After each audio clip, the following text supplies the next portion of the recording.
काय दुःख असतं मला माहितीये. शोकावर आई, आई शोकावर. तशी तार दिसली आई उठली. कोण म्हणतं राजा माझा पुत्र गेला म्हणून रडते. कोण कोण कोण म्हणतं? कोण कोण रडत नाही मी माझा पुत्र गेला म्हणून. त्या परमेश्वराने मला एकच पोरगा दिला. आता 4 पोरं जर असते तर तुझ्या सगळं स्वराज्यासाठी लढण्यासाठी आता पाठवले नाही. या दुःखाने मी रडते राजा, या दुःखाने रडते. माझा पोर गेला म्हणून नाही रडत. अरे धन्य धन्य झाले छत्रपती तार दिसून काढले. अरे ज्या या माझ्या स्वराज्यात तुमच्यासारख्या माता या स्वराज्याचा पराभव कोणीच करणार नाही. आणि तशी ती शिवाकाशीची बायको सर कशी पुढे झाली. त्याबाई असं काय म्हणतो मग मी कोण आहे? राज राज मी लढते. मला घ्या स्वराज्यात. अरे काय छत्रपतीला तोल आनंद. शिवाकाशीचा अध्याय त्यावेळेस संपला. एक स्त्री आपल्या मुलांवर काय संस्कार करते, एक जिजाऊ आपल्या पोरांना कशा घडवतात हे उत्तम उदाहरण. हे सगळ्यात महत्वाची गोष्ट आहे. विवेकानंद अमेरिकेमध्ये शिकागोच्या परिषदेमध्ये निघाले. परिषदेमध्ये त्या ठिकाणी नरेंद्राचे विवेकानंद झाले. परत भारतामध्ये परत आले. आईने सांगितलं होतं त्यावेळेस तू तिकडे येशील ना, मला काशी यात्रेला घेऊन चल. आता नरेंद्राचे विवेकानंद झाले म्हटल्याच्या नंतर एखाद्या आणि सगळ्या गावोगावी सगळी सत्कारांची सगळी तयारी झाली. पण यांचं एकच, आई खूप दिवस झालं तर तुझ्या कुशीत राहायला नाही मिळालं. चल चल आता तुझी इच्छा पूर्ण करतो. चल काशी यात्रेला घेऊन निघाले. काशी यात्रा करायला आईला घेऊन निघाले. तसं गावोगावी सगळी सत्कारांची तयारी. आता स्वामीजी येत आहेत, विवेकानंद येत आहेत. म्हटलं तर सगळे हार घेऊन सज्ज.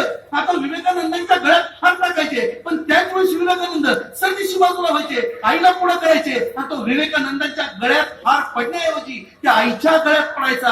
आणि मग विवेकानंद म्हणायचे ही होती म्हणून मी आहे, ही नसती तर मीही नसतो. अरे काय संस्कार आहे काय. स्वामीजीला तसं अमेरिकेमध्ये शिकागोमध्ये एक युवती मिळाली. युवती भेटली आणि सगळा कार्यक्रम संपल्याच्या नंतर त्याच्या समोर पेश झाली. आणि पेश झाल्या म्हणाली स्वामीजी स्वामीजी स्वामी मला एक तुमच्याशी काहीतरी बोलायचंय. स्वामीजी म्हटले बोल ना बोल. आणि तसं स्वामीजीला ती युवती म्हणाली अरे खाली देखणे सौंदर्याची इतकी लावण्य खाली की नुसतं बघतच राहावं इतकी सुंदर ती युवती. आणि त्यावेळेस विवेकानंदांचं वय आहे फक्त 23 वर्ष. फक्त 23 वर्ष आणि तारुण्याचा काळ आहे. आणि ती युवती म्हणती स्वामीजी मला तुमच्या बरोबर लग्न करायचंय. तर स्वामीजी स्तब्ध झाले. तुला माझ्या बरोबर लग्न का करायचंय? स्वामीजी मला तुमच्यासारखा राजपिंडा देखणं सुंदर असा मला पुत्र हवाय म्हणून तुमच्या बरोबर लग्न करायचंय. स्वामीजी म्हटले माझ्यासारखा देखणा सुंदर राजपिंडा हुशार तुला मुलगा हवाय म्हणून तुला माझ्या बरोबर लग्न करायचे. हो म्हटली तुमच्यासारखा देखणा सुंदर राजपिंडा मला पुत्र हवाय म्हणून मला तुमच्या बरोबर लग्न करायचंय. ती म्हटली असं माझ्यासारखा दिसणारा सुंदर मुलगा तुला हवाय म्हणून माझ्या सगळं लग्न करायचंय. अहो सरदिशी चुकले, तिचे पाय ठरले आणि मग तिला म्हणाले मग आई आजपासूनच मला तो पुत्र मान ना. त्याच्यासाठी हे लग्न कशाला करायला हवं. ही विचारांची दिशा स्वामी विवेकानंदांमध्ये कुठून आली, ती त्यांच्या आईमधून आली. ही सगळ्यात महत्वाची गोष्ट. महात्मा गांधी परिषदेमध्ये महात्मा गांधी बाहेर निघाले. आई म्हणाली 7 समुद्र पार जातोस पण 3 वचनं ऐक. तू दारूला कधी स्पर्श करणार नाही, खोटं कधी बोलणार नाही आणि स्त्री गमन कधी करणार नाही. महात्मा झाले, राष्ट्र पिता झाले, पण आपल्या आईने दिलेली वचनं ही शेवटपर्यंत पाळत राहिली. ही सगळ्यात महत्वाची गोष्ट आहे. ही सगळी व्यक्तिमत्व जे मोठे होतात ही आईच्या संस्कारामधून मोठे होतात. एक देवदूत स्वर्गातून पृथ्वी तलावर आला, दिवसभर भटकला. मग आता त्याला काही दिवस गेले, मग त्याला जाण्याची वेळ आली. जाण्याची वेळ आल्याच्या नंतर म्हटलं इथून काहीतरी एवढे सुंदर सुंदर दृश्य बघितले, इथून काहीतरी घेऊन जावं. मग त्यांना पहिल्यांदा एक सुंदर गुलाबाचं फुल दिसलं. मग म्हटलं हे सुंदर गुलाबाचं फुल आहे, हे गुलाबाचं फुलच घेऊन जाऊ. त्यांनी गुलाबाचं सुंदर फुल घेतलं आणि नंतर एक सुंदर एक गोभऱ्या गालाचं चमकत्या डोळ्याचं एक गोंडस बाळ, त्याला एक बाळाचं हास्य त्यांना आवडलं. म्हटलं हे गोंडस बाळाचं हास्यच घेऊन जाऊ. त्यांनी गुलाबाचं फुल घेतलं, त्या बाळाचं हास्य घेतलं आणि मग त्याला तिसरं दिसलं त्या बाळाच्या त्या बाळाची आई दिसली आणि त्या आईच्या नजरेतलं त्याला वात्सल्य इतकं चांगलं वाटलं, इतकं चांगलं म्हटलं या बाळाच्या आईचं वात्सल्यच घेऊन जाऊ. त्याने गुलाबाचं फूल घेतलं, त्याने बाळाचं हास्य घेतलं आणि त्या बाळाच्या आईच्या नजरेतलं वात्सल्य घेतलं. हा पृथ्वी तलापासून निघाला, स्वर्गापर्यंत पोहोचला. आता स्वर्गात पाय ठेवणार तेवढ्यात त्यांनी त्याची ओंजळ उघडली. 3 गोष्टीपैकी एकच गोष्ट शिल्लक राहिली होती. गुलाब पुष्प सुकलं होतं, बाळाचं हास्य संपलं होतं, पण एक शिल्लक होतं. त्या बाळाच्या आईच्या नजरेतलं ते वात्सल्य, ते पृथ्वी तलापासून स्वर्गापर्यंत जाईपर्यंत ते तसंच अखंडित होतं, ते तसंच उदंड होतं आणि ते तसंच होतं. ती आईची भक्ती कधी संपणार नाही, कधीच नाही. तसा शिवरायांचा काळ होता स्वराज्याचा, त्याच्यानंतरही स्वातंत्र्याचा काळ आला. या स्वातंत्र्याच्या काळामध्ये पण काही लोकांनी जसं मावळ्यांनी बलिदान दिलं आपल्या मातीसाठी, देशासाठी, धर्मासाठी, तसंच स्वातंत्र्याच्या काळामध्ये पण अशा कितीतरी धर्मवीर, अशा कितीतरी माता होत्या. त्यांनी पण त्यांच्या मुलाला असं घडवलं, प्रचंड असं मुलांना पण घडवलं त्यांनी. स्वातंत्र्याच्या काळामध्ये पण तुम्ही जर बघितला तो इतिहास, तो पण असा आपलातून आहे की बस ते शिवरायांचे मावळेच जणू काय ते जन्म घेऊन या स्वातंत्र्याच्या चळवळीमध्ये मातीसाठी, मारण्यासाठी, लढण्यासाठी सगळंच राहिले. अहो तो बाबू गेलो 14 वर्षाचा पोर आहे, ते इंग्रजाच्या कपड्याची होळी करतोय. समोर सार्जंट आहे, त्याला सांगितलं पोरा बाजूला हो, पोरा बाजूला हो, पोरा बाजूला हो. पोरगा बाजूला व्हायलाच तयार नाही. काय करायची ती कर. सार्जंट म्हणला ट्रक अंगावर झाली आणि खाल हातात तिरंगा घट्ट धरला आणि खाल तसा ट्रक पुढे आला. त्याला वाटलं पोरगा आता तरी बाजूला सरकल. अरे बाबू कुठला बाजूला सरकतोय. ट्रक पुढे झाला, चालू झाला, अगदी चिटकला फिरकला, बाबू खाली पडला, चाक डोक्यावर गेलं, मेंदूचा चिंता झाला, रक्ताच्या चिरकांड्या उडाल्या. तो बाबू म्हणाला वंदे मातरम. 14 वर्षाचा माझा होता बाबू, 14 वर्षाचा. त्या आईने दिलेले संस्कार आहेत आपल्या देशासाठी, मातीसाठी, धर्मासाठी लढण्याचे. अन्याय अत्याचार नाही सोसवत यांना. भगतसिंगला विचारलं तुमची शेवटची इच्छा काय. हे चल फाशी दे. तुझी नाही, तुमची शेवटची इच्छा काय. इंग्रजांनी भारत सोडून जावं, बस विषय संपला. एक साताऱ्यामध्ये एक छोटस गाव आहे. रात्रीचे 12-12:30 वाजता काळोख चिरत अंधारातला तो एक प्रचंड असा बेफानपणे पळत सुटला. इंग्रज पोलीस पाठीशी आहेत. बॅटरीचा आवाज, शिट्ट्याचा आवाज त्याच्या अंगावर पडतोय, पण इंग्रज पोलीस पाठीशी आहेत. नाना पाटलाला काहीतरी निरोप द्यायचा आहे, काहीतरी महत्वाचं सांगायचंय. पकडलं गेलं नाही पाहिजे, सापडलं गेलं नाही पाहिजे आणि बेफानपणे धावतोय, पण इंग्रज पोलीस पाठीशी आहेत. आवाज त्याच्या इतका कानावर घोगतोय, पण आता काय करावं, पण आता सापडलो की काय म्हणून त्यांनी त्याच्या स्वतःच्या भिंतीच्या घराच्या भिंतीवरून उडी घेतली. पण ज्यावेळेस ती उडी घेतली त्यावेळेस त्याच्या पायाला काहीतरी मांस लिबलिबीत लागली. तशी थोडी शांतता वाटली, तशी सुरक्षतेची जाणीव झाली. त्या काळोख्यातनं बाहेर पडला, शिट्ट्यांचा आवाज मंदावला, काळोख सगळा थंडावला. आणि मग त्याला पण एक विचार राहिला येत, की एक डोक्यात विचार येत राहिला. ज्यावेळेस मी भिंतीवरून उडी घेतली त्यावेळेस माझ्या पायाला काहीतरी मांस लिबलिबीत लागलंय, पण काय असेल ते, काय काय काय काय असेल, डोक्यात विचार येत राहिला. आणि मग सुरक्षतेची जाणीव झाल्याच्या नंतर आणि मग तो त्या ठिकाणी भिंतीच्या तिथं आला. पण अंधारात काय दिसेना. खिशात माचीस होतं, माचीस काढली, गाडी ओढली, चिरकांना उजेड पडला, दिसलं, बघितलं आणि त्यांनी उडी घेतली होती. त्या पायाखाली त्याची स्वतःची पोर झोपली होती. त्याचा पाय त्या पोरीच्या गळ्यावर पडला होता आणि ती पोर शांतपणे निश्चित झाली होती, संपली होती. त्याच्या बायकोने बघितलं, एकाच अकांत आक्रोश मांडला आणि त्यांनी तिचं तोंड लावलं. अरे गा, ओरडतेस कशाला, ओरडू नकोस. अभिमान बाळग, तुझी पोर देशासाठी केली, तुझी पोर मातीसाठी मेली. अभिमान बाळग. त्या वीराचं नाव होतं किसन वीर. ते आपल्या साताऱ्याच्या त्या ठिकाणी खेडगाव आहे. त्या स्वातंत्र्याच्या काळामध्ये ही घटना सत्य घटना आहे. ही सगळ्यात महत्वाची गोष्ट. खरं तर बराच वेळ बोलतोय, बराच वेळ तुम्ही ऐकता आहात.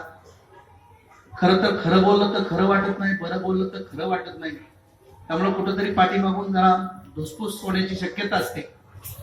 थोडंसं रिलॅक्स करतो. परवा सांगलीच्या बसस्टँडवर उभा होतो आणि सांगलीच्या बसस्टँडवर प्रचंड मोठी रांग होती, प्रचंड मोठी रांग. रिझर्वेशन साठी गर्दी होती. रिझर्वेशन साठी गर्दीमध्ये मी पाठीमागं, माझ्या समोर सगळी. आणि मग एक जण वैतागला, संतापला, एकदम कंटाळा आला त्याला. म्हटलं आता किती वेळ उभा राहिलो, अजून किती वेळ उभा राहायचं, घेऊन किती समोर आहे, किती वेळ लागायचा. मग त्याला वाटलं काहीतरी इथं टाइमपास झाला पाहिजे. आणि मग तो पाठीमागच्याला सांगितलं, म्हटलं मी 2च मिनिटांमध्ये आला. तो तिथून त्या रांगेतनं 2 मिनिटं बाहेर गेला आणि ती शेंग्यावाला समोर होता, त्याच्याकडनं 5 रुपयाच्या शेंगा विकत आणल्या. परत तो रांगेत आला आणि मग तो शेंगा खात राहिला. तो शेंगाने पोटात ढकलत राहिला, पण फळपाटे मात्र हातात साठत राहिली. आता बराच वेळ झालं, आता शेंगा संपल्या, शेंगाने संपले, पण फळपाटे मात्र हातात राहिली. आता प्रश्न पडला, इकडे तिकडे बघावं तर आपल्या मोदी साहेबांचं स्वच्छता टाका अभियान आता कुठे टाकावं हा प्रश्न पडला. मग आता पाठीमागच्याने बघितलं, का हो साहेब, म्हटला तुम्ही इथून गेलात, तुम्ही शेंगा आणल्या, रांगेत आला, शेंगा खाल्ल्या, शेंगाने पोटात ढकलले, पण फोलपाट मात्र हातात राहिली. आता बराच वेळ झाला, तुम्हाला प्रश्न पडला आता कुठे टाकावी. इकडे तिकडे बघितलं तर तुम्हाला कुठे टाकताही येणार. मग आता काय करावं, हा तुम्ही तसंच उभा राहिलात, आता एवढा काय विचार करता राव. म्हटला एक असं करा ना. म्हटलं काय. अहो मला टाका की पुढच्याच्या खिशात. म्हटलं पुढच्याच्या खिशात टाकू. अहो एवढ्या गर्दीत पुरी बघितलं तर काय होईल. अहो कोण काय बघणार आहे. म्हटलं आता मी मगापासून केळी खाऊन तुमच्या खिशात केळाच्या साली टाकतोय, तुम्हाला कळलं का. अरे काय, तेरी भी चूक मेरी भी चूक चलती रहे जिंदगी. तिकडे वनवा पेटला तरी काय घेणं देणं नाही आम्हाला. काय समाजाची हल्ली लक्षातच राहत नाही. हल्ली काय पण म्हणा, बऱ्याच गोष्टी हे करा ते करा, हे करावं ते करावं, सगळं नियोजन असतं, पण लक्षातच राहत नाही. बऱ्याच जणांच्या गोष्टीत असं होतं, आठवतं परत विसरून जातं, लक्षातच राहत नाही. परवा चाळीतून जात होतो, ते असे 5-7 बायका आपलं एकमेकीला बोलत होत्या. ती इतकं जोरात बोलत होत्या की ती सहज कानावर पडत होतं. आता माझे थोडे कान मोठे झाले. मग ती एकीने चालू केलं. म्हटली काय सांगायचंय. म्हणजे काय झालं. नाही म्हटली, आता हल्ली आमच्या नवऱ्यांच्या लक्षातच राहत नाही. म्हणजे काय झालं. अहो काय झालं काय, कधी बाजारला जात नाही, पण आज बाजारला गेले तर जाता त्यांना म्हटलं की येता तुम्ही पावसाळ वांगी घेऊन या. सगळं सांगितलं, हो म्हणाले, आणि येताना भोपळेच घेऊन आले. ते भोपळे बघितले. अहो म्हटलं तुम्हाला वांगे सांगितले, ती भोपळे कशाला आणले. नाही तू वांगे, तू भोपळेच सांगितले. आता दुसरीला चेहवाला. दुसरी म्हणाली, अगं तुझं काहीच नाही, खरंच काही नाही. मी रोज माझ्या नवऱ्याला डब्बा देते, रोज कंपनीत जातात, रोज डब्बा खातात, आणि आल्यावर विचारलं ना, अहो ते डब्बा आणला का, आणि तो कधी दिला होता. तर काय सांगायचे, रोज तर डब्बा देते, तू कधी दिला होता. आता तिसरीला चेहवाला. तिने तरी गप्प बसावं केला, विषय मिटून गेला असता. नाही म्हटले, आता माझं पण सांगायला पाहिजे, आता मला काही राहतच नाही. तुझं काय आता. अहो रोज घरी येतात, थकून भागून येतात, फर्स्ट शिप असते, सेकंड शिप असते, कधी कधी थर्ड शिप पण असते, पण रोज आल्याच्या नंतर मग थकून भागून येतात, बसतात सोफ्यावर. मग आपलं मी तोपर्यंत चहा ठेवते, तोपर्यंत त्यांच्या हातात पाणी देते. नेहमीसारखा मी चहा ठेवला, ते आले, बसले, पाणी दिलं, आणि मग चहा झाला, त्यांचं पाणी पिऊन झालं, मग चहा हातात घेऊन गेले, आणि हातात चहा त्यांना दिला, आणि त्यांनी माझ्याकडे बघितलं, मी त्यांच्याकडे बघितलं, आणि आज अचानकच असं म्हणाले, आणि आता तू कधी आली. काय सांगायचे. हा थोडा विरंगुळा होता थोडासा. आपण मूळ मुद्द्यावर येऊ थोडस. कार्यक्रमाची वेळ झाली का मला सांगा, नाही तर मी किती वेळ बोलेल. मला तसा काही विषय नाहीये, तुम्ही मला सांगा. तर सगळ्यात महत्वाची गोष्ट आहे की या वीर मातांनी आपल्या मुलांना घडवलं, या राष्ट्रमातांनी ही सगळी बुलंदाने पेलात अशी काही व्यक्तिमत्व घडली की हे सगळ्यात महत्वाची गोष्ट आहे, सगळ्यात महत्वाची गोष्ट. पण आता आमच्या इथं फादर्स डे निघाले, मदर्स डे निघाले. बघा ना, आता 360 म्हणजे वर्षातल्या दिवसातून असा एक दिवस काढावा की त्याला मदर्स डे म्हणावं. मग खरंच का हो, तुमची आई तुमच्या मुलावर एकच दिवस प्रेम करते का. नाही ना, ती रोजच प्रेम करते मुलांवर. फादर्स डे, मदर्स डे, या वर्षातनं एवढ्या दिवसातनं एक दिवस आम्ही आईसाठी काढावा. मग तिला समोर जायचं, एक गुलाबाचं सुंदर फूल द्यायचं, आई माझं तुझ्यावर खूप प्रेम आहे. आम्ही इतर वेळा आई कुठे असते रे. एक दिवस फक्त म्हणायला लागावा, आई माझं तुझ्यावर खूप प्रेम आहे. इतकी शोकांतिका झाली, इतकी शोकांतिका. एक कार्यकर्त्यांसाठी त्यांच्या कार्यकारिणीमध्ये बघितलं मी की त्यांच्यामध्ये बघा कुठलंही पद नाही, कुठलंही पद नाही. अशी कार्यकर्ते मला आज निष्ठावान कुठल्या मंडळातच भेटले नाही. सगळी समान, बस कोण छोटा ना कोण मोठा, अजिबात काही नाही. ही सगळ्यात महत्वाचं की एवढी मोठी एकजूट आहे त्यांची, काय विचारूच नका. तर एक अमेरिकेचे धर्मगुरू आमच्या भारतात आले, जगद्गुरु तुकाराम महाराजांसारखे त्यांना संत भेटले. दोघेही संत म्हटलं तर चांगली भेट झाली. भेट झाल्यावर तिकडचं तत्वज्ञान इकडचं तत्वज्ञान, गप्पा गोष्टी सगळ्या रंगल्या. आणि मग त्याला जाण्याची तिकडे वेळ आली. मग महाराजांना ते म्हणाले, महाराज म्हटले आता सगळं काही झालं, मग तुम्ही हे अध्यात्मावर तुम्ही सगळं सांगितलं, हे तुमच्या अध्यात्माला कशाचा आधार आहे? हे अध्यात्म काय नेमकं अध्यात्म? म्हटले हे आमचं द्वैत आणि अद्वैत हे दोन सिद्धांत आहेत. जे दोन असतात म्हणजे अद्वैत म्हणजे एक, बस म्हणजे एक परमेश्वर एक. जसा माऊलींनी ही संकल्पना मांडली, द्वैत आणि अद्वैत. हे सामर्थ्य, हे द्वैत आणि अद्वैत याच्यावर इतकी चर्चा झाली. मग जाताना त्यांनी काहीतरी म्हणले आम्हाला भेट द्या. तर भेट दिल्याच्या नंतर महाराजांना आमच्या कळालं त्यांना काय भेट द्यावी. विचार पडल्याच्या नंतर सुचलं. मग त्यांनी एक कवटी भेट दिली, एक गोल अशी कवटी. म्हणजे महाराज हे कवटीमध्ये काय असं? नाही म्हटले कवटी अशी साधी सुधी नाही, हे चमत्कारिक कवटी आहे. ही साधी नाही. तिच्यावर हात ठेवला, प्रश्न विचारला, अगदी बोलते. त्याला खरंच वाटलं हे बोलते कवटी. कशी काय बोलते? म्हटले तुम्ही हात ठेवा, प्रश्न विचारा, अगदी कुठल्याही प्रश्नाचं उत्तर, अगदी अचूक उत्तर. आणि खरंच त्याने हात ठेवला, हो प्रश्न विचारला, अगदी अचूक उत्तर आलं कवटीतनं. म्हटलं खरंच महाराज चमत्कार आहे. फक्त एक गोष्ट करायची, ज्यावेळेस तू तुमच्या देशात जाल, फक्त हे कवटीमध्ये काय आहे, आत काय आहे हे फोडून फक्त कधी बघायचं नाही. ज्यावेळेस तिचे दोन तुकडे होतील त्यावेळेस तिचा कवटीचं सगळं सामर्थ्य संपेल, सगळं द्वैत संपेल, बस काहीच राहणार नाही. फक्त फोडून बघू नकोस. आणि तो धर्मगुरू तिकडे गेला, त्या अमेरिकेच्या त्या बोस्टन युनिव्हर्सिटीमध्ये ते कवटी ठेवली. कवटी ठेवल्याच्या नंतर सगळ्या लोकांना सांगायला लागला मी भारतात गेलो, धर्मगुरू भेटले. आणि मग ही सगळी चर्चा झाली. तिकडनं मला एक गिफ्ट दिलं. लोक म्हणाले काय असं गिफ्ट? नाही म्हटलं कवटी आहे, ही चमत्कारिक कवटी आहे. इतकी काही प्रश्न विचारा, अगदी ती बोलते. लोकांना प्रश्न पडला असं काय त्याच्यामध्ये? अहो तुम्ही हात ठेवा म्हटले, प्रश्न विचारा, अगदी अचूक उत्तर दे. आणि सगळ्या जणांची लाज लागली. प्रत्येक जण हात ठेवायचा, प्रश्न विचारायचा, अगदी अचूक उत्तर. इतकी हवा झाली, इतकी, पण त्याला राहूनच नाही शेवटी. आणि तो अंधाराच्या रूम मध्ये एकदा गेला आणि त्याने बघितलं. म्हटलं काय असेल म्हणलं या कवटीमध्ये? इतकी बोलती कस काय? इतकं चांगलं कस काय बोलती? म्हणजे इतकं कसं काय कळतं आपल्याला काय आहे? म्हणून ती एकदा बघावी फोडून. तर फोडून बघितलं, अहो काय नाही, नुसत्या दोन ठोकण्या होत्या. त्याला वाटलं असं काहीतरी काय चमत्कार असेल. काही नव्हतं, नुसत्या दोन ठोकण्या होत्या बस. आणि मग नंतर मग फेविकी घेतलं, आपलं कुठलं डिंग घेतला, इकडे तिकडे चेप, सगळं इन्सुलेशन काय चिटकवायचं तेवढं चिटकवलं. परत एक केलं, परत हात ठेवला, प्रश्न विचारला. मग कवटी कुठची बोलते? कवटी जोपर्यंत एकसंग होती, जोपर्यंत अद्वैत होती, जोपर्यंत एक जीव होती, तोपर्यंत ती कवटीचं सामर्थ्य होतं. जे दोन तुकडे झाले, सामर्थ्य संपलं, एक जीव पुन्हा संपला, सगळं संपलं. मग आमच्या पण डोक्यावर कवटी आहेच. बघावी फोडून. कस काय आपल्याला कळतं आपण आपल्याच घरी चाललो, शेजारच्या घरी घुसत नाही, आपल्याच बरोबर. बघावी फोडून. नाही ना फोडत, आता फोडली तर दोन तुकडे होणार, सामर्थ्य संपेल, सगळंच संपेल. पण त्याला एक सांगितलं होतं, फोडून कधी बघण्याचा प्रयत्न करू नकोस.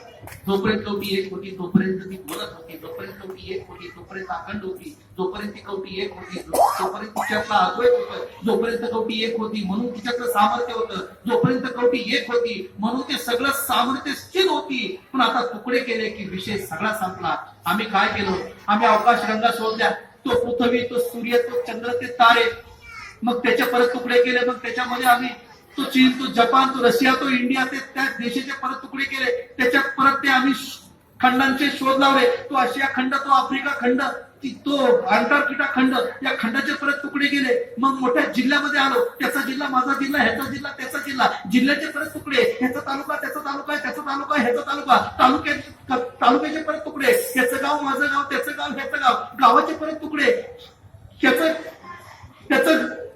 ह्याची चौकी, माझी चौकी, तुझी चौकी, तुझी चौकी, चौकीचे परत तुकडे, त्याची आळी, माझी आळी, ह्याची आळी, त्याची आळी, आळीचे परत तुकडे, तुझा चौक, माझा चौक, त्याचा चौक, ह्याचा चौक, चौकाचे परत तुकडे, तुझं घर, माझं घर, त्याचं घर, ह्याचं घर, घराचे परत तुकडे, तुझा कोपरा माझा कोपरा त्याचा कोपरा ह्याचा कोपरा, कोपऱ्याचे परत तुकडे, तुझा दगड माझा दगड ह्याचा दगड त्याचा दगड, दगडाचे परत तुकडे, तुझा खडा माझा खडा त्याचा खडा ह्याचा खडा, खड्याचे परत तुकडे, तुझा अणू माझा अणू त्याचा अणू याचा अणू, अणूचे परत तुकडे. आणि जिथं अणूचा शोध लागला तिथं मात्र अनुभव तयार झाला. जेवढे आम्ही तुकड्यांमध्ये विभागू तेवढे आम्ही सुरक्षित राहू, आणि जेवढे आम्ही एकत्र असू तेवढं आम्ही सुरक्षित राहू. या मंडळाचं मला अभिनंदन करावं असं वाटतं की इतका एकजीवपणा आहे की बस विषय संपून जातो. तर त्या कवटीसारखी एकजीव आहेत, ही सगळ्यात महत्वाची गोष्ट आहे. ही सगळ्यात स्वातंत्र्याचा काळ आहे, इंग्रजांच्या पूर्वीतला स्वातंत्र्याचा काळ आहे. एक छोटस खेडेगाव, एक छोटासा मुलगा आणि आई राहते. त्या मुलाचं नाव त्या आईने ठेवले राम कासम. नावात रामही आहे आणि नावात कासमी आहे. त्या आईने ठेवलंय त्या काळात राम कासम. अहो, दिवाळीचं स्पेलिंग जर आम्ही कधी लिहिलं तर दिवाळीत आम्हाला शेवटी आली भेटतो. आणि रमजानचं स्पेलिंग तुम्ही कधी लिहा तर रमजान मध्ये सुरुवातीला राम दिसतो. त्या बावलीने आपल्या पोराचं नाव ठेवलंय राम कासम, इवलासा राम. एके दिवशी आईने सांगितलं, राम बाजारात जा आणि जरा दोनाण्याची कोथिंबीरची जोडी घेऊन ये. हा इवलासा राम इवल्याच्या मोठी दोनाण्याचं नाणं हातात घट्ट धरून राम बाजारात चौकाच्या दिशेने निघाला. हसत हसत गाणी म्हणत उड्या मारत निघाला. पण चालता चालता अचानक थबकला. समोरचं दृश्य भयान, चिरकाल. बघता बघता हाताच्या मोठ्या आवळ्या गेल्या, शरीराला कंप सुटला. बघता बघता हाताच्या मोठ्या आवळ्या गेल्या, शरीराला कंप सुटला. आणि बस ते आपल्या रयतेला इंग्रजांनी झाडाला बांधलं होतं. त्याच्या उघड्या पाठीत चापाचे फटक्यानं ओढले जात होते. आक्रोश किंकाळ्या आवळ्या रक्ताच्या चिरकांड्या. आणि बस त्याला पदवलं नाही. तसंच तो आल्यासरशी तो परत घरी गेला. घरी गेल्याच्या नंतर आईने विचारलं, राम बाजारात गेला होता कोथिंबीर आणायला, तसं कोथिंबीर कुठे आहे? तसंच तो राम म्हणाला, आई बाजारातच गेलो होतो, कोथिंबीरच खाणार होतो. पण आईच्या चापात आपल्या रेतीला इंग्रजांनी झाडाला बांधलं होतं. त्याच्या उघड्या पाठीत चापाच्या फटकारा ओढले जात होते. तेव्हा ते रक्ताच्या चिरकांना आई ते बघवलं नाही का? तसकी रामची ताळ दिसून झाली. राम एवढं सगळं घडत होतं त्यावेळेस तू काय करत होतास? आणि तसंच तो राम म्हणाला, आई मी एवढासा, मी छोटासा, मी काय करणार नाही. तशी सौदामिनी कळाली. धावून जायचं होतंच त्या इंग्रज अधिकाऱ्यावर. लक्षात ठेव राम, जिथं अन्याय अत्याचार घडतो ना तिथं गप्प बसायचंच नसतं. त्या युलाशा रामवर त्या आईने संस्कार केला. जिथं अन्याय अत्याचार घडतो ना तिथं गप्प बसायचंच नसतं. आठवड्यात उलटला असेल, परत तोच राम परत त्या चौकाच्या दिशेने निघाला. आणि परत त्या चौकात आला आणि झिजल्यासारखा उभा राहिला. परत हाताच्या मुठी आवळ्या गेल्या, शरीराला कंप सुटला, रक्त कापत राहिला, ताकद ताकद राहिले, डोळे विस्फारले. पण तो दृश्य त्याला बघविला. आणि त्या इंग्रजांनी त्या रेतीला झाडा बांधलं होतं. त्याच्या उघड्यापाठी चापाचे फटके ओढले जात होते. ते वर रक्ताच्या चिरकांच्या. आणि ते बघवलं नाही. आईचा संस्कार आठवला. आणि घेतला समोर दगड, घेतला हातात, तो फेकला इंग्रज अधिकाऱ्याच्या दिशेने. धाड विस्फोट करत बसला. गोच पडली, रक्त भडभड व्हायला लागलं. आणि टाच घासत इंग्रज अधिकारी खाली पडला. आणि त्या भाजक्या पायाच्या तो इंग्रजाला राम म्हणाला, आईने सांगितलंय मला, जिथं अन्याय अत्याचार घडतो ना तिथं गप्प बसायचंच नसतं. इंग्रजच्या रामची रवानगी कारागृहात झाली. बघितलं न्यायालयापुढे खटला आला. एका इंग्रजाची हत्या, मरेपर्यंत फाशी, पेनाचा नी फोडला. इंग्रजच्या रामची रवानगी कारागृहात झाली. काही दिवस गेले आणि एके दिवशी तो इंग्रज अधिकारी रामला म्हणाला, राम उद्या तुला फासावर द्यायचे. राम उद्या तू मरणार आहेस, पण मरण्यापूर्वी तुझी एखादी शेवटची इच्छा असेल तर सांग. तसा राम म्हणाला, माझी शेवटची इच्छा एकच, माझ्या आईला फक्त मला एकदा भेटायचंय. बस माझ्या आईला फक्त मला एकदा भेटायचंय. तर रामच्या आईला बोलावण्यात आलं. रामची आई आली पण छाती फेकीत नाही आली, टाहो फोडत नाही आली, रडत फिरत नाही आली. आणि देशासाठी निघाला माझा पोर, मातीसाठी निघाला. आली अभिमानानं, भरल्या दिलानी, भरल्या उराणी आली आणि समोर खाली. राम का बोलवलंस? तसा राम सरदेशी आईच्या कुशीत बिलगला. आईचा हात रामच्या डोक्यावर घट्ट झाला. राम का बोलवलंस? तसा राम म्हणाला, आई लहानपणापासून तू माझ्यावर संस्कार करत आलीस. तुझा शेवटचा संस्कार माझ्यावर व्हावा असं वाटलं म्हणून बोलवलं. आई मरण्यापूर्वी तुझा शेवटचा संस्कार माझ्यावर व्हावा असं वाटलं म्हणून बोलवलं. आई करणार तसा संस्कार, आणि त्या रामला आईने खंडवला शिकवलं. अरे धन्य झाली माझी कुस राम, तुझ्यासारखं पोर या कुशीत जन्माला आलं. ऐक राम, शेवटचा संस्कार ऐक राम. उद्या मरताना, उद्या फासावर जाताना तुझ्या डोळ्यात एका अश्रूचा थेंब बाहेर पडला नाही पाहिजे. राम राम तू रडला नाही पाहिजे. त्या माऊलीने संस्कार केला, मरण्यापूर्वी तुझ्या डोळ्यात एका अश्रूचा थेंब बाहेर पडला नाही पाहिजे. एकही अश्रूचा थेंब बाहेर पडला नाही पाहिजे. आणि संस्कार केली आणि ती 4-8 पावलं निघून गेली आणि वाटलं प्रत्येकदा बघावं. तर दिशी वळून बघितलं तर आमच्या दोन्ही डोळ्यात खळखळ खळखळ अश्रू उघडत होते. तशी ताड ताड चालत आली आणि रामला 2 सण वाजवल्या. आणि लाज वाटते, तुझ्यासारखं नेबरट पोर मी माझ्या कुशीत जन्माला घातलं. आता संस्कार केला होता की लढताना तुझ्या डोळ्यात अश्रूचा थेंब बाहेर पडला नाही पाहिजे. नेबरटासारखं लढायला लागलास. तसा सरदेशी आईच्या कुशीत राम बिलगला. आई अगं उद्या फासावर जातोय म्हणून रडत नाही आई. उद्या मी मरणार आहे म्हणून नाही रडत आई. अगं रडतो एवढ्यासाठी, इतरांच्या आया इतरांच्या मुलांवर जगण्याचा संस्कार करतात आई.